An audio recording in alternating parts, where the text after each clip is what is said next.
I am not happy what or how the justice has been kind of dealt with over the years.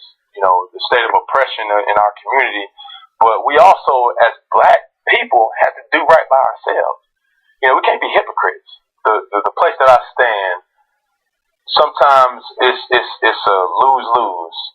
You know what I'm saying? You say something in one sense, and everybody's saying you're a traitor. You say something in another sense, and he's just too real. When you get a person that does some unjust things or killing an innocent person, killing fathers, killing people who have actual families, that's real. Like, I have a son. How would it be in a daughter that I'm responsible for?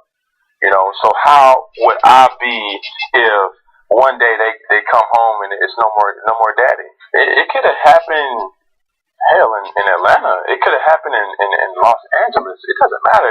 It's embarrassing, for things to just keep happening.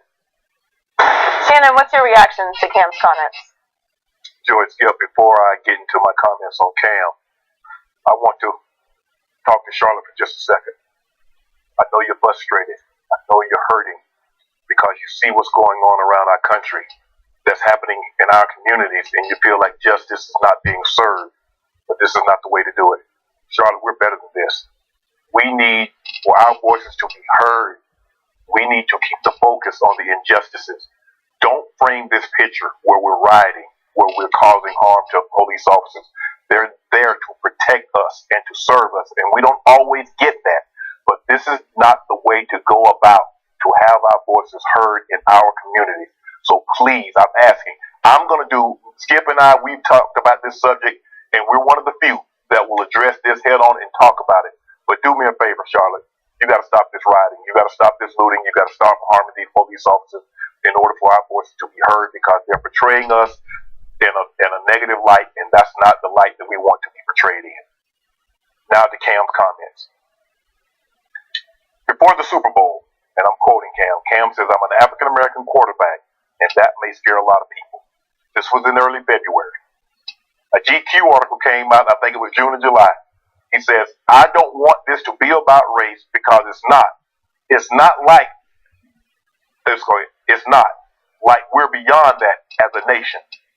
And so people were asking me, "Shannon, Cam said this in early February. He's saying this now in late June, early July.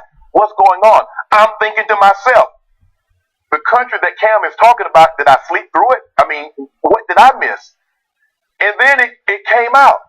The Carolina Panthers in the offseason hired Frank Luntz, who is a focus group guy. And for those who don't know, or let me explain to you what a focus group is. It's a group of people that's demographically diverse.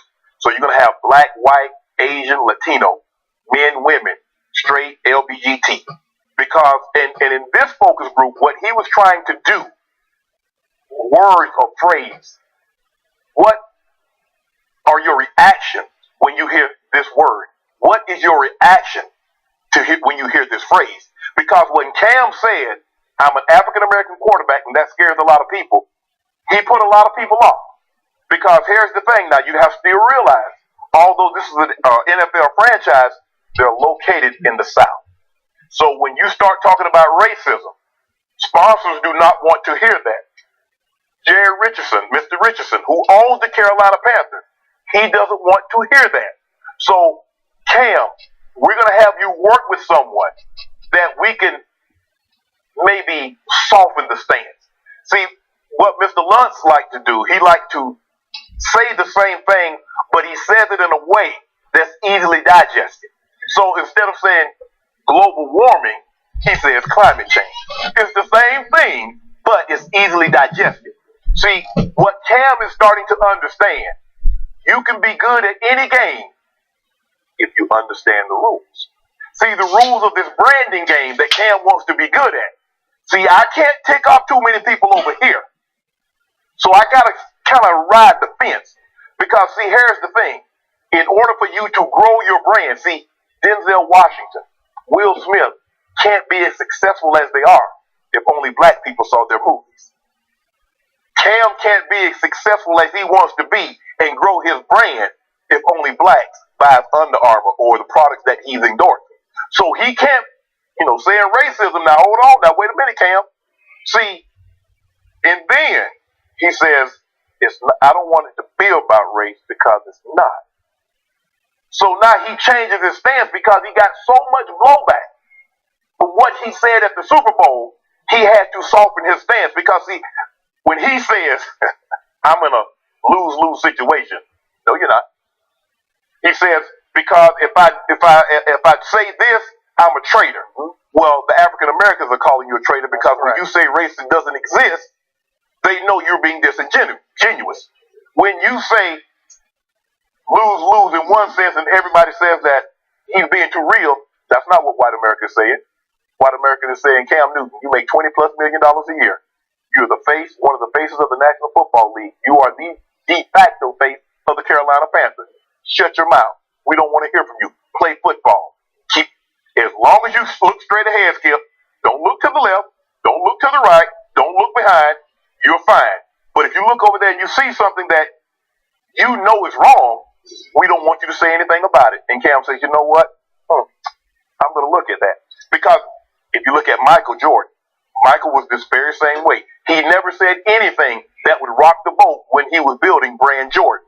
Now, a couple of months ago, he gets $5 million. I'm not criticizing Michael Jordan because I never think it's too late to do the right thing. But what Cam is trying to do, he's trying to play both sides of the fence, Skip. He's like, I am black. And then, because yesterday he said, the place that I stand is that I'm upset with what I see in my community. What are you seeing, Cam? You said race didn't exist. So what are you seeing now? What brought it? Is it what happened in Charlotte? Was it the Tulsa, Oklahoma situation? What is it that you're seeing now that you feel comfortable enough? Because at the end of the day, look, the people that loved you, Cam, when you went through the situation in Florida, they're still going to love you. The people that loved you, what happened with your dad in Auburn, they're still going to love you. Some of these people, Cam, are going to love you because of what you do, not who you are. And Cam, if you understand that, they applaud what you can do on the field. And if you cause any attention to the plight and the injustices that you see and they know exist, it's going to cause a problem. It's going to make them uncomfortable. So here's the thing, Cam. If it's not in your heart, if it's not in your conscience, I have no problem. I don't need you to be Malcolm X. I don't need you to be Dr. King. If that's not who you choose to be, because while you're trying to please them and you're trying to please them, you're hurting and upsetting the one person that's most important. That's you. Because at the end of the day, when you lay your head down on that pillow, if you're not comfortable with you, nothing else matters with how they think and what they think about you, Skip. Okay. This one is very difficult for me. I'm going to say it again. I am obviously not black. You have a staunch view of this, and I respect it mightily. And I thank you for what you have said repeatedly on this show and what you just said to the city of Charlotte. Thank you very much. I can't begin to relate to how you feel about this. I'm learning a lot. My ears, eyes are wide open on this show. I've learned a lot in what we've been on almost 3 weeks. I've learned a lot from you, and we have Ray Lewis, your friend, back on today, and I hope to learn a little more about this. I have a white guy's view of what Cam Newton said, but it's not your view, so maybe it's not the applicable view here. Maybe it just doesn't matter what I think about it. And in the end, I have friends and family who watch the show, and they say, my goodness, Shannon's up on his soapbox again today. He's really pumped up. I say, yeah, listen to him, because you do speak strongly about this, passionately about this, in ways Cam Newton is either not capable or does not want to speak about this right now.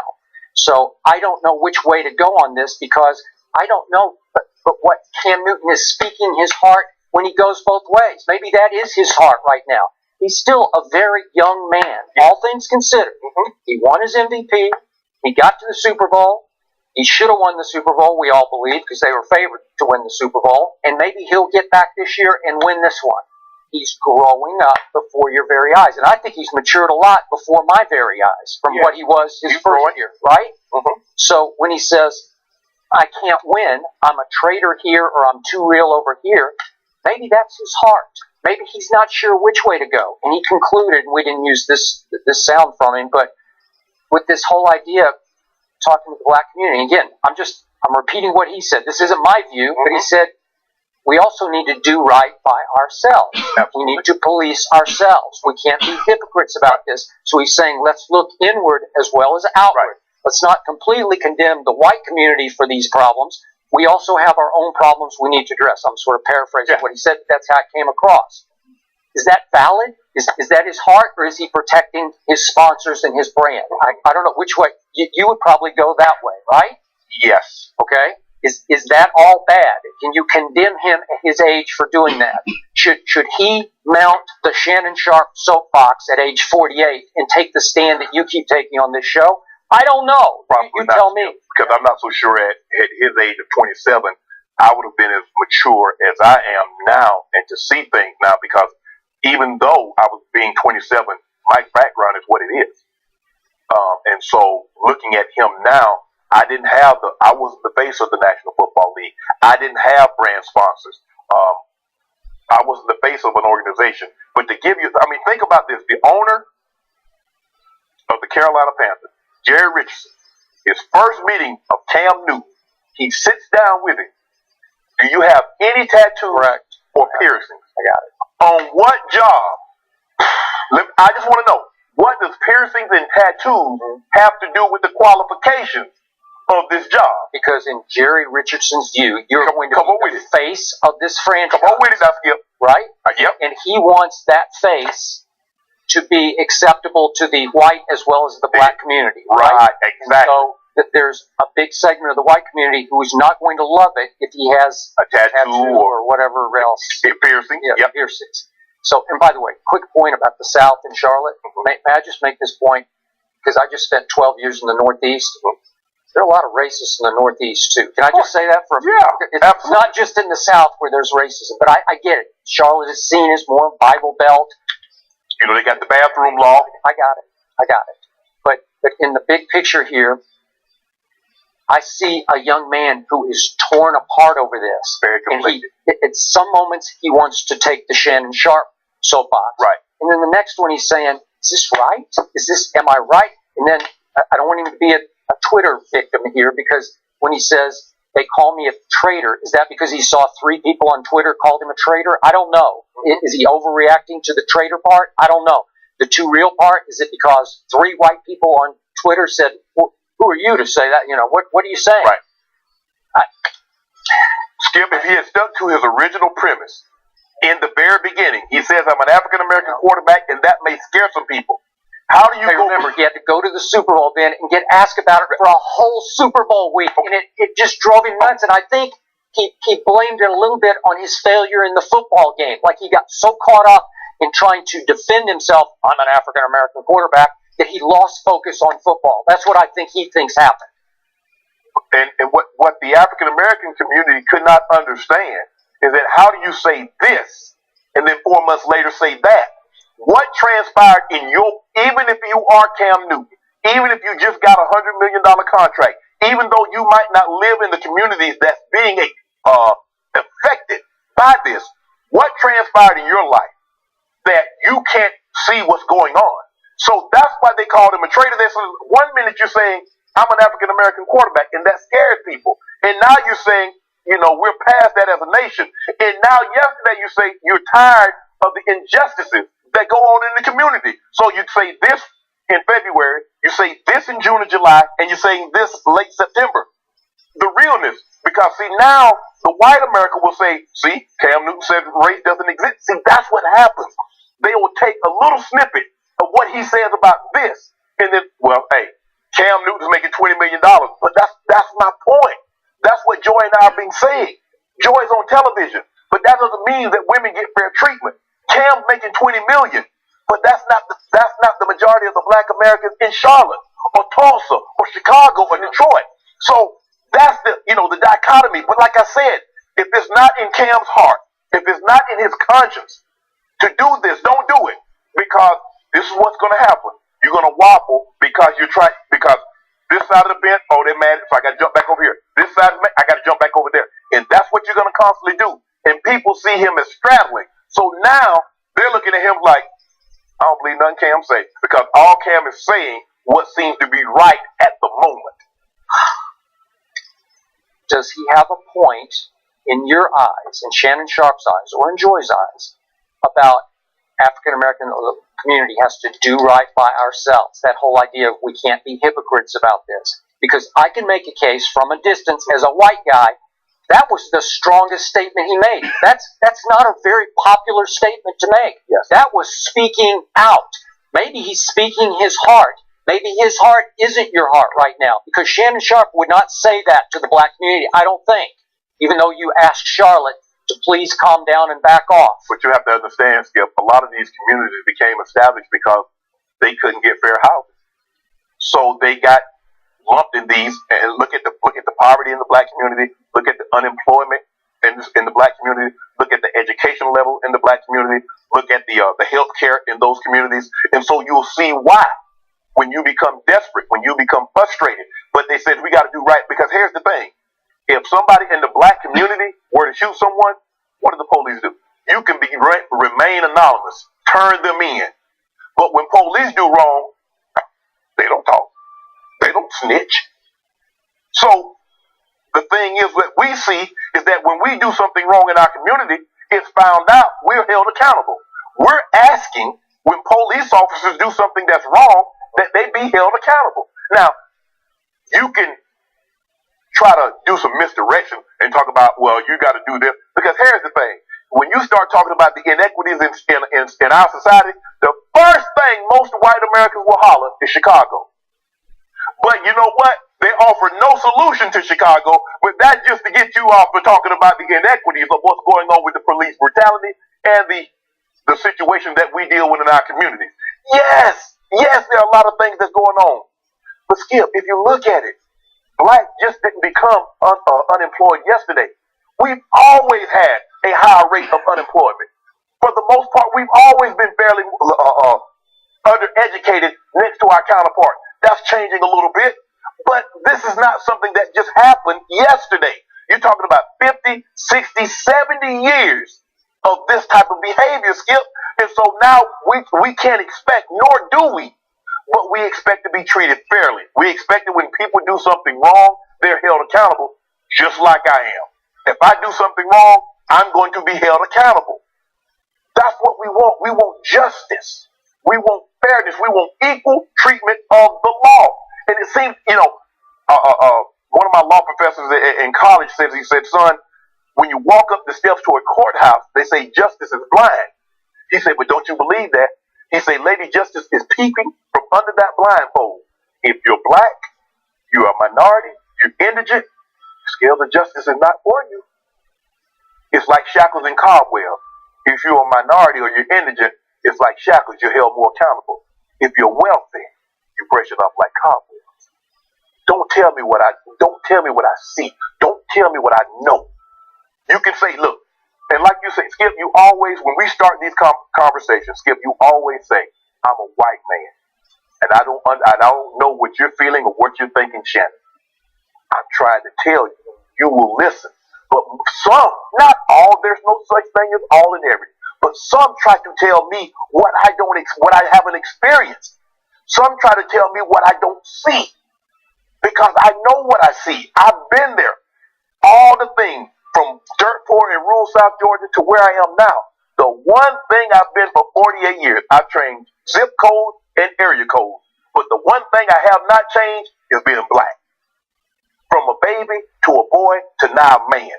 So you can't tell me what I know. You can't tell me what I feel. So if you stop trying to tell me what I know and what I feel and what I see, we're going to be fine. But like you, Skip, you were willing to open your mind. You're like, I'm white from Oklahoma. I don't know what the black goes through, but I'm willing to listen. I'm willing to hear. I'm willing to open my mind and my heart and be receptive. That's all we ask. We're not asking you to go spend 6 months in South side of Chicago or Detroit. We're asking you to show compassion. Because think about this, Skip. We'll show compassion. We've seen people, a dog get hit side the road, not their dog. They'll scoop it up and take it to the vet. Can we get a little better treatment than an animal? That's all. That's all. Just a little better treatment than that.